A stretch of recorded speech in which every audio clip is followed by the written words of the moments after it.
Assalamualaikum warahmatullahi wabarakatuh. Alhamdulillah, minggu ini kita bertemu kembali di eh, pekan yang ketiga mata kuliah pengantar manajemen keuangan. Hari ini kita sudah masuk juga ke bab 3, yaitu bab analisis laporan keuangan. Kalau minggu kemarin kita sudah bahas ya laporan keuangan itu sendiri, unsur-unsur yang ada di dalamnya, lalu kita juga menghitung tiga ya, yaitu yang pertama kita hitung NOPAT ya, net operating profit after tax. Lalu kita juga menghitung EVA, economic value added, sama menghitung MVA ya, market value added ya. Nah, dari tiga tersebut kita bisa mengetahui kelemahan ya, kelemahan dan kelebihan dari suatu perusahaan, keuangan suatu perusahaan. Apakah di dalam MVA kita bisa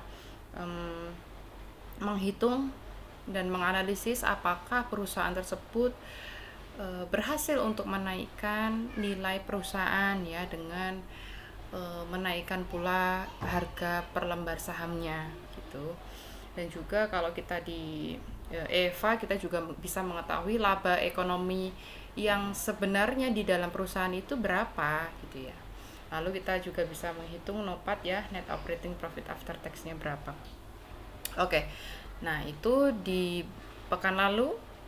Nah, pekan ini kita baru akan menganalisis dua laporan keuangan ya, yaitu yang pertama di neraca, dan juga yang kedua kita akan analisis juga di laporan laba rugi.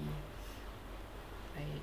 Nah, sebelumnya jadi bab analisis laporan keuangan itu sangat banyak hitungannya, makanya di bab ini akan kita bagi menjadi dua ya. Yang pertama kita bahas sekarang, dan nanti analisis rasio yang selanjutnya kita akan bahas di pekan depan. Oke, kita mulai. Yang pertama, apa itu analisis laporan keuangan ya? Bentar, ke skip. Oke. Analisis laporan keuangan merupakan analisis kondisi keuangan suatu perusahaan. Nah, dari analisis kondisi keuangan suatu perusahaan tersebut, kita bisa mengetahui apakah keuangan perusahaan itu sedang baik-baik aja ataukah sedang buruk gitu ya. Berarti dari situ kita juga bisa mengetahui kekuatan dan kelemahannya. Lalu analisis laporan keuangan memberikan gambaran mengenai tentu saja kinerja perusahaannya seperti apa, hasil atau prestasi yang dicapai perusahaan dalam kurun waktu tertentu. Oke.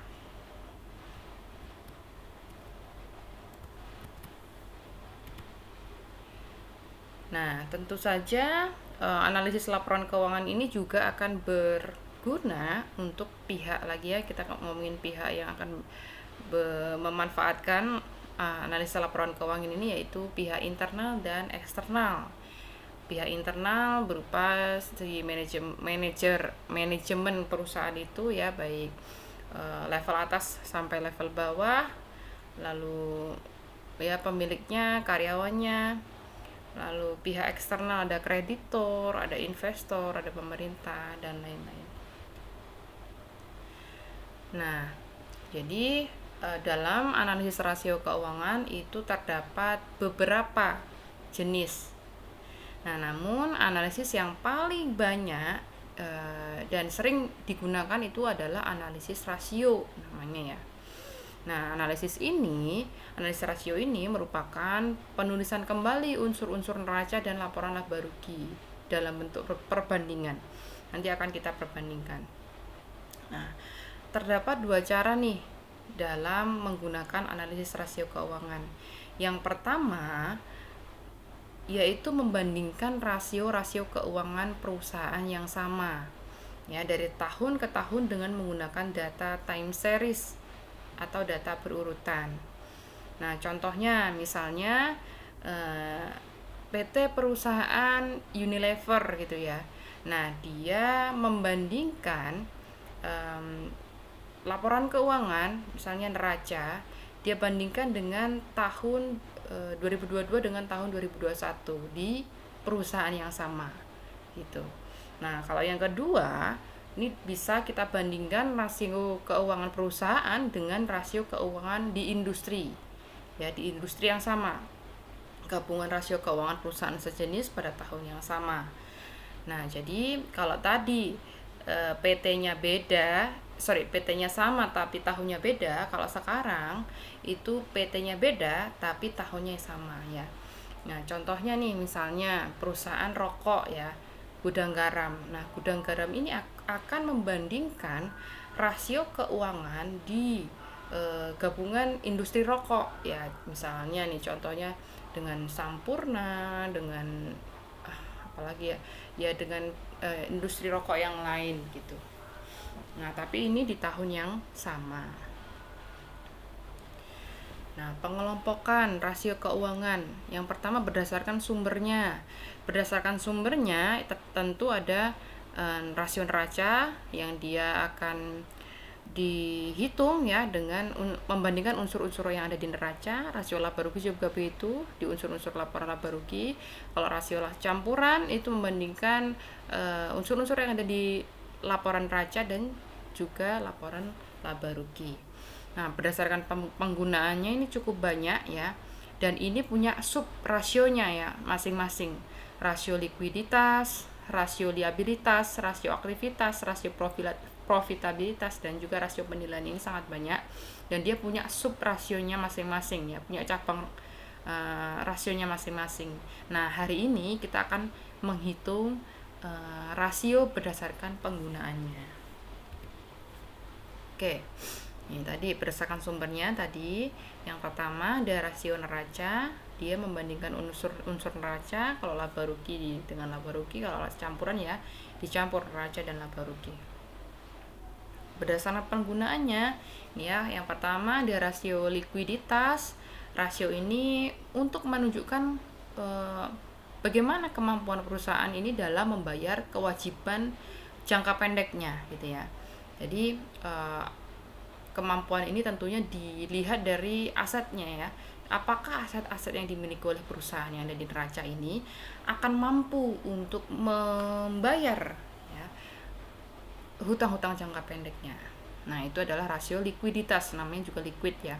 Yang kedua, rasio liabilitas. Nah, rasio ini digunakan untuk mengukur berapa banyak perusahaan menggunakan dana yang berasal dari hutang atau pinjaman. Nah, kemarin sebenarnya kita udah pernah bahas ini ya.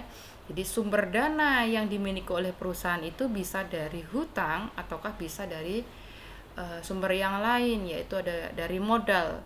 Nah, di rasio liabilitas ini digunakan untuk menghitung berapa sih dana yang bersumber yang dicari oleh perusahaan ini tapi bersumber dari hutang. Nah, oke. Yang ketiga, rasio aktivitas. Rasio ini untuk menghitung seberapa baik efisiensi perusahaan dalam menggunakan aset-asetnya.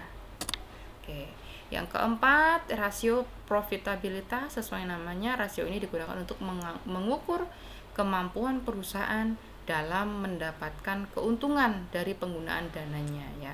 Jadi dana yang telah didapatkan tadi itu menguntungkan perusahaan nggak sih gitu ya.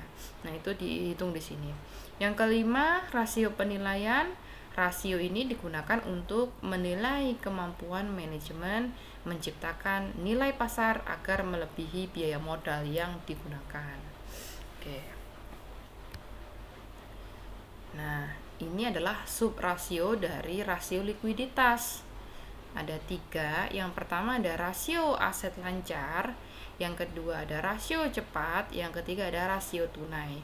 Nah, kalau kalian punya buku silakan dibuka juga. Nah, di rasio likuiditas di sini kita akan fokus pada satu laporan, yaitu laporan neraca ya. Yang pertama rasio aset lancar, ini kita hitung dengan aset lancar dibagi dengan hutang lancar. Rasio cepat kita hitungnya dengan aset lancar kita kurangi dengan persediaan barang dagangnya bagi dengan hutang lancar. Yang kedua ada rasio liabilitas atau leverage ratio. Nah, rasio liabilitas di sini yang akan kita hitung adalah yang pertama rasio total liabilitas atau debt ratio. Kita hitungnya dengan unsur yang ada di neraca, tentunya total hutang dibagi total aset. Selanjutnya yang kedua rasio perbandingan liabilitas dengan modal, debt to equity ratio. Ini kita hitung dengan total hutang kita bagi dengan total modal. Yang ketiga, rasio berapa kali bunga yang dihasilkan. Ya, kita hitungnya dengan EBIT, ya, earning before interest and tax atau laba usaha. Kita bagi dengan biaya bunga. Yang keempat, D, rasio kemampuan membayar kewajiban tetap. Kita hitungnya dengan EBIT ditambah bunga, ditambah angsuran, ditambah sewa dibagi dengan total bunga, angsuran, dan sewa. Nah, ini jadi masing-masing rasio itu tadi punya subnya ya. Jadi akan banyak hitungan yang ada di sini. Yang ketiga, rasio aktivitas ya. Ini nanti kita akan pakai persediaan tentunya. Lalu ada unsur juga ini di sini ada penghitungan, kita masukkan HPP ya. Jadi kita perlu juga unsur yang ada di laporan laba rugi ya. Lalu rasio aktivitas lanjutannya ada banyak sekali rasio aktivitas, nanti kalian bisa baca sendiri juga. Lanjut rasio, ini masih rasio aktivitas. Yang keempat ada rasio kemampuan menghasilkan laba atau profit ya tadi. Yang pertama ada GPM atau gross profit margin, ada NPM net profit margin. Yang ketiga ada return on asset ratio, kita hitung dengan EAT dibagi dengan total aset ya. Lalu rasio laba terhadap investasi kita hitungnya dengan EAT ya. Earning after tax-nya kita bagi dengan investasi bisa dihitung dari total asetnya berapa. Lalu rasio laba terhadap ekuitas ya, kita bagi EAT ya, laba bersih kita kurangi dengan ekuitas. Rasio laba per lembar saham kita hitungnya dengan EAT, kita bagi dengan jumlah lembar saham. Selanjutnya rasio penilaian. Nah, rasio penilaian ini kita hitung ya, price earning ratio-nya, harga pasar saham kita bagi dengan laba per lembar saham. Selanjutnya yang kedua market to book value, ini kita bisa hitung dengan harga pasar saham kita bagi dengan nilai buku saham. Oke, itu adalah materinya ya. Jadi nanti hitungannya di sini sebenarnya sudah detail ada di buku. Ya, nanti kita akan latihan hitungannya ya dalam analisis rasio yang pertama ini. Oke.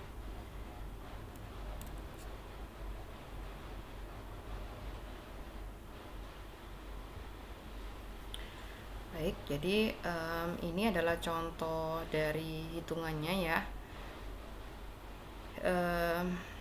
Ini neraca, gambaran neraca dari PT Keluarga Sejahtera ya. Nanti akan kita masukin ke dalam hitungan masing-masing rasio ya. Yang pertama ada rasio likuiditas. Ya, jadi rasio ini adalah untuk mengukur kemampuan perusahaan dalam membayar hutang-hutang jangka pendek ya. Nah, yang pertama yang akan kita hitung adalah rasio aset lancar atau current asset ratio ya. Ini kita hitung dengan memasukkan aset lancar kita dibagi dengan hutang lancar, kita kalikan dengan 100% ya. Oke, jadi kita langsung masukkan aja aset lancar ya, total aset lancar. Kita pakai tahun yang terbaru ya. Ini ya, kita masukkan tahun 2022. Lalu kita bagi dengan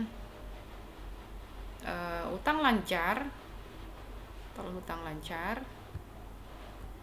kita kali dengan 100%. Ketemu 6,5 ya. 6,5. Lanjut, rasio cepat atau rasio quick ratio ini dihitung dengan memasukkan aset lancar ya. Aset lancar kita kurangi dengan persediaan, baru dibagi dengan hutang lancar, kita kali dengan 100%.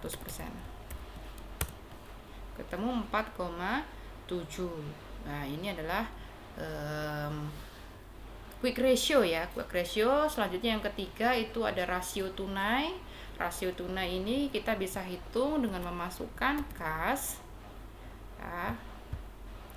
Kita tambah dengan surat berharga ya. Lalu kita bagi dengan hutang lancar, kita kali dengan 100%. Ketemu 3,38, atau kita bisa tulis dengan 3,4. Itu adalah hitungan rasio likuiditas. Selanjutnya rasio liabilitas ya. Rasio liabilitas kita bisa hitung dengan yang pertama rasio total liabilitas. Nah, rasio total liabilitas ini kita bisa bagi total hutang. Yang pertama total hutang ya, kita bagi dengan total aset ya, total aset kita kali dengan 100%. Ketemu 0,34, atau kalau dalam persennya adalah 34% ya.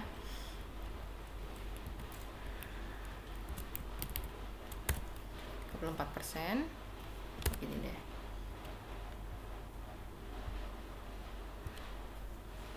Lalu yang kedua, rasio perbandingan liabilitas dengan modal atau debt to equity ratio. Kita bisa hitung dengan menghitung dengan memasukkan total hutang, kita bagi dengan total modal, yaitu total modal 16.500.000 ya, total ekuitas di sini. Baru kita kalikan dengan 100%. Nah, jumlahnya adalah 51 ya. 51%, kita persenkan dulu dalam bentuk persentase. Selanjutnya yang selanjutnya adalah rasio aktivitas ya. Rasio aktivitas di sini kita bisa menghitung rasio perputaran persediaan dengan yang pertama HPP kita bagi dengan rata-rata persediaan. Nah, di rasio aktivitas yang pertama ini berarti kita akan pakai ya laba rugi juga, unsur laba rugi, yaitu HPP. Kita ambil HPP di laporan laba rugi ini ada 4.100.000 ya, 4.100.000. Lalu kita bagi dengan rata-rata persediaan. Rata-rata persediaan kita harus hitung dulu. Rata-rata persediaan.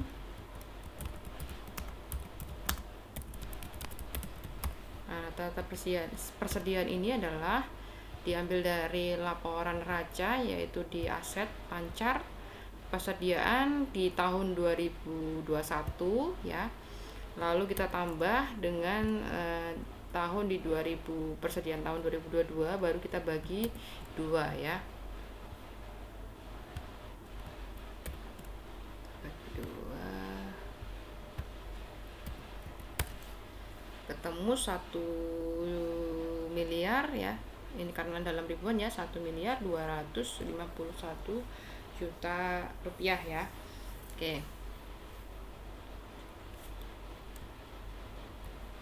Nah, setelah ketemu rata-rata persediaan, kita baru bisa lanjutkan untuk menghitung rasio perputaran persediaan dengan memasukkan HPP ya. HPP-nya yaitu 4.100.000 atau 4.100.000.000, kita bagi dengan rata-rata persediaan. Ketemu 3,2738 ya, atau 3,28. Kita bisa simpulkan, genapkan. Terus kita lanjutkan penghitungan rasio aktivitas yang kedua, yaitu rata-rata umur persediaan. Nah, rata-rata umur persediaan ini bisa kita hitung dengan memasukkan jumlah hari dalam setahun ya, yaitu jumlah hari dalam setahun itu 360. 360 hari kita bagi dengan perputaran persediaan yang barusan kita hitung ya di sini ya. Kita bagi dengan ini hasil dari rasio perputaran persediaan, ketemunya adalah 109,8 ya hari. Nah, selanjutnya rata-rata peredaran piutang ini bisa kita hitung dengan memasukkan rumus penjualan dibagi dengan rata-rata piutang ya. Sekarang kita hitung dulu lagi rata-rata piutangnya. Rata-rata piutang ini bisa kita masukkan piutang di tahun sekarang ditambah dengan piutang di tahun sebelumnya, kita bagi dua ya. Tambah dengan piutang tahun. Oke, kita bagi dulu.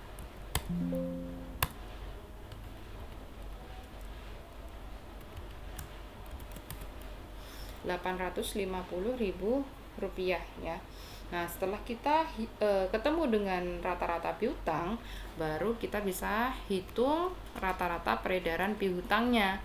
Ya, rata-rata peredaran piutang ini bisa kita masukkan penjualan yang ada di laporan laba rugi tentunya.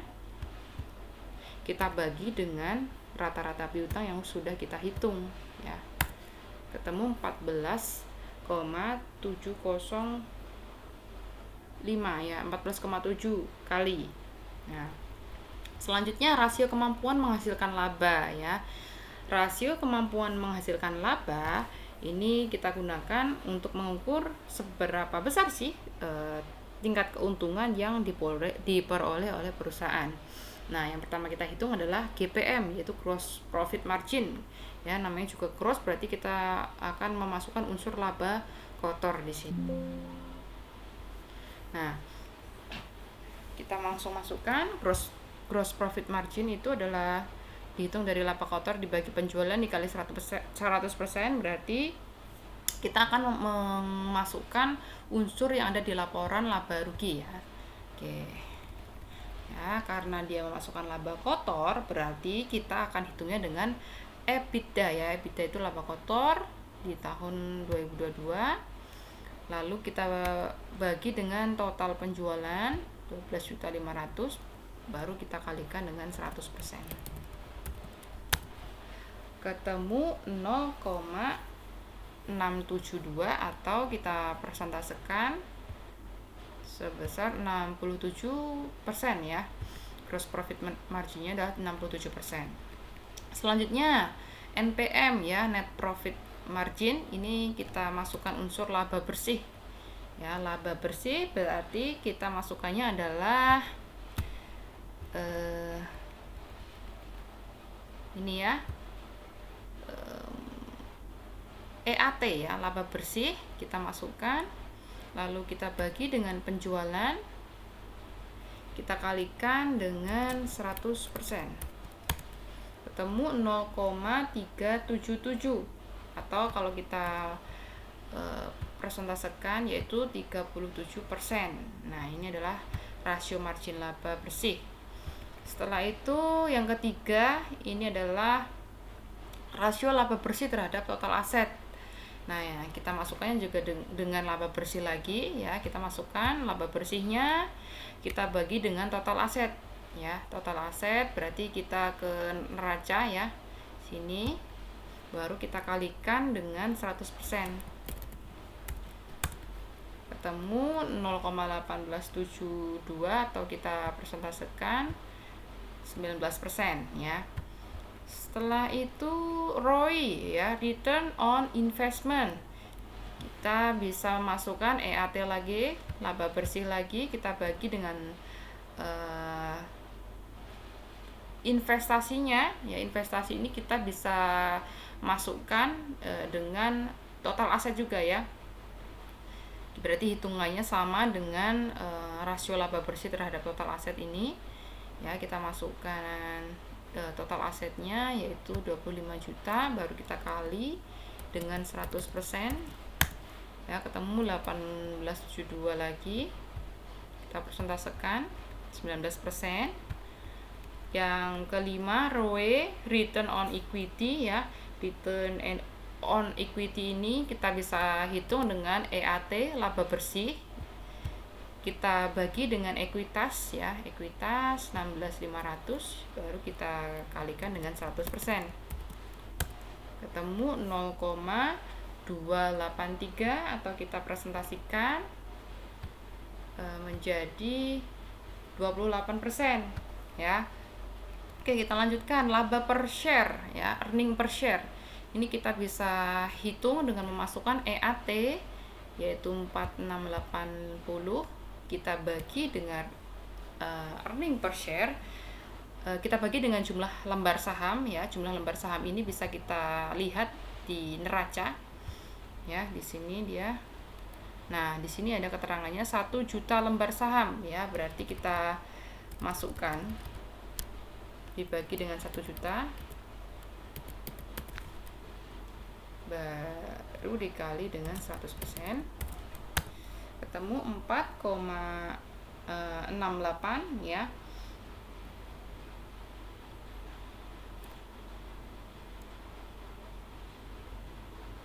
Oh, EAT sebentar, tadi kita masukkan dibagi dengan 1. Oh sorry, ini tidak dikali dengan 100% ya. Oke.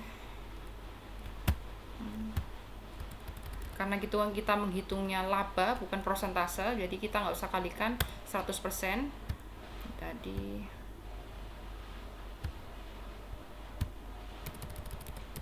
Nah, karena ini jumlah saham, berarti kita masukkan nilai real ya. Tadi kan ini dalam ribuan, karena kita baginya dengan jumlah lembar saham yang betulan, berarti kita juga akan memasukkan nominal yang betulan ya. Nah, tadi EAT-nya adalah 4680. Kita tulis manual aja 4680. Kita bagi dengan 4.680 ya per saham ya. Jadi di Keluarga Sejahtera ini ada laba per lembar sahamnya itu adalah 4.680. Oke, itu adalah rasio kemampuan menghasilkan laba. Selanjutnya kita ke rasio penilaian. Rasio penilaian di sini ada price earning ratio. Ini kita bisa hitung dengan memasukkan harga pasar sahamnya dibagi dengan laba per lembar sahamnya. Nah, diasumsikan nih di soal harga pasar sahamnya Keluarga Sejahtera itu adalah 4.500 ya. Oke, jadi kita hitung harga pasar sahamnya adalah 4.500. Kita bagi dengan laba per lembar saham.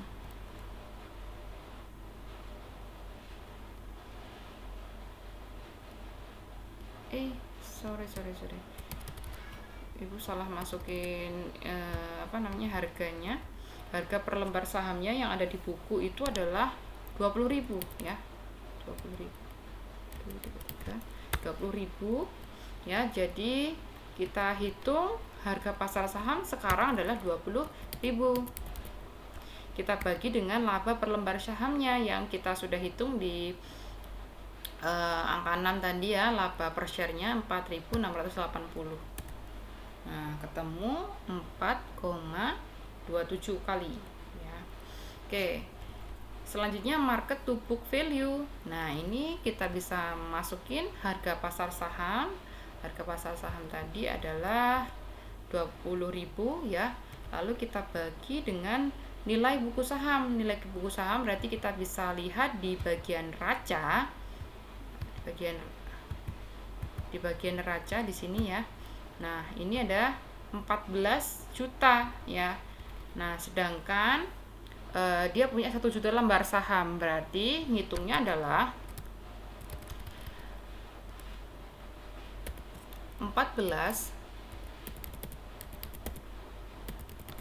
berapa ini 14 tuh 23. Nah, kita bagi dengan jumlah lembar sahamnya yaitu 1 juta. Oke. Nah, ketemu 1,428 ya. Nah, itulah penghitungan dari analisis rasio keuangan ya. Ini ada rasio likuiditas tadi, yang pertama rasio liabilitas, rasio aktivitas, rasio kemampuan menghasilkan laba, dan yang terakhir ada rasio penilaian. Nah, ini digunakan untuk menganalisis kemampuan perusahaan. Jadi setelah kita tahu nih hasil-hasilnya, kita baru bisa menggambarkan, oh ternyata kelebihan dan kekurangan perusahaan ini tuh apa gitu ya. Nah, bagaimana cara membacanya? Nah, sebenarnya ini sudah dijelaskan yang ada di buku. Nah, Ibu akan contohkan misalnya yang pertama ini ya, rasio likuiditas, yaitu rasio aset lancar. Nah, jadi rasio aset lancar ini dapatnya adalah 6,4595 ya, atau kita bulatkan dengan 6,5. Nah, angka 6,5 ini menunjukkan bahwa setiap hutang perusahaan, hutangnya hutang jangka pendek, ini sebesar Rp1, ini akan dijamin oleh aset ya, aset perusahaan, aset lancar sebesar Rp6,5 ya, gitu.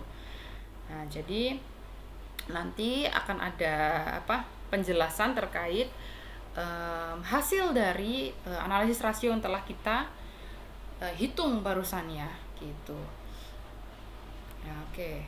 Jadi itu ya materi kita. Nanti pekan depan kita akan lanjutkan analisis rasio yang selanjutnya.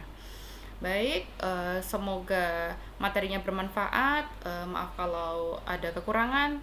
Wassalamualaikum warahmatullahi wabarakatuh.